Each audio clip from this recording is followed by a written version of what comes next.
Hi, younger me. It's Hannah, it's your older 22-year-old self.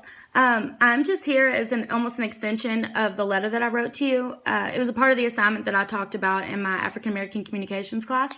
I'm just going to kind of go over some of the topics that I talked about in the letter while also, throwing in some new topics that you might not have heard about before. But let's get started because I only have 5 minutes. In the letter, I talked to you about, some of the communication differences that you might notice in the classroom with your African American peers. And one of those was turn taking from the author Thomas Coachman from the Black and White Styles and Conflict book. Turn taking, is, okay, let's backtrack.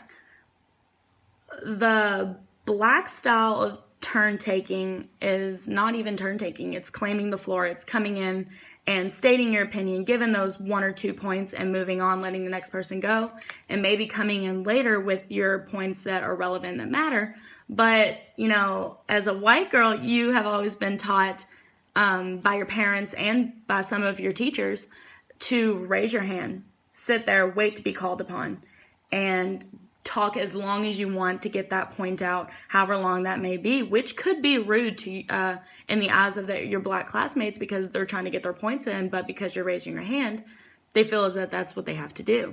But that was what we talked about in turn taking, and that's just a difference that we can either improve upon, or that's just how it's going to be so long as you're in a predominantly white school.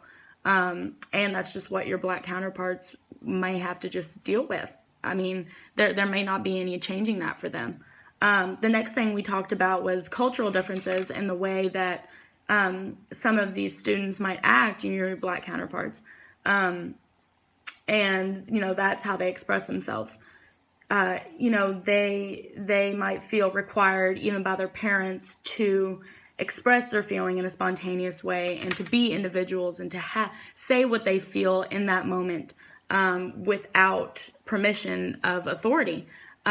This may be very difficult for you to understand, and that's kind of where we might think that that's rude.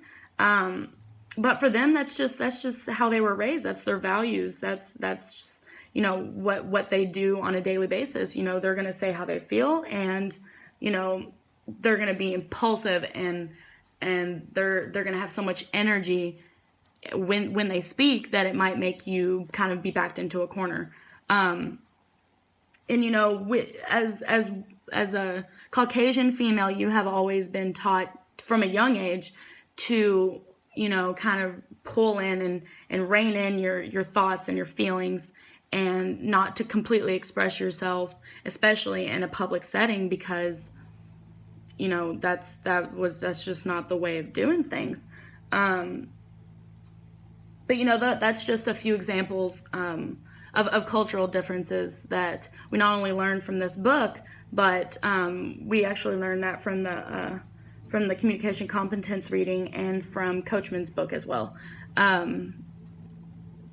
That's just a few things that we talked about, and that about that from the letter. Well, fast forwarding really quick to some of the things that we didn't talk about in the letter that I feel is important and necessary to get out, and that is talking about the N-word and stereotypes. And we know you don't say the N-word because your parents taught you better than that, than to speak on something that you don't know anything about. And also talking about stereotypes, you need to treat people. You need to treat people right. And treating them as an individual is not stereotyping them. You need to treat someone as a person before they're a stereotype. And moving on, some strategies in which to better some of these topics are to treat someone as an individual, as an equal, be open and friendly, be open to conversation, be open to people's opinions, and allow them to express themselves before you say your opinion. And to inform and educate, and to be informed and to be educated.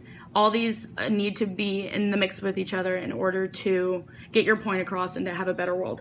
And in conclusion, you're going to be fine. I'm breathing, I'm living, and always say a prayer for the minorities and the people who are affected in this world, because it is a crazy world, and we're just going to have to get through it together. Thank you.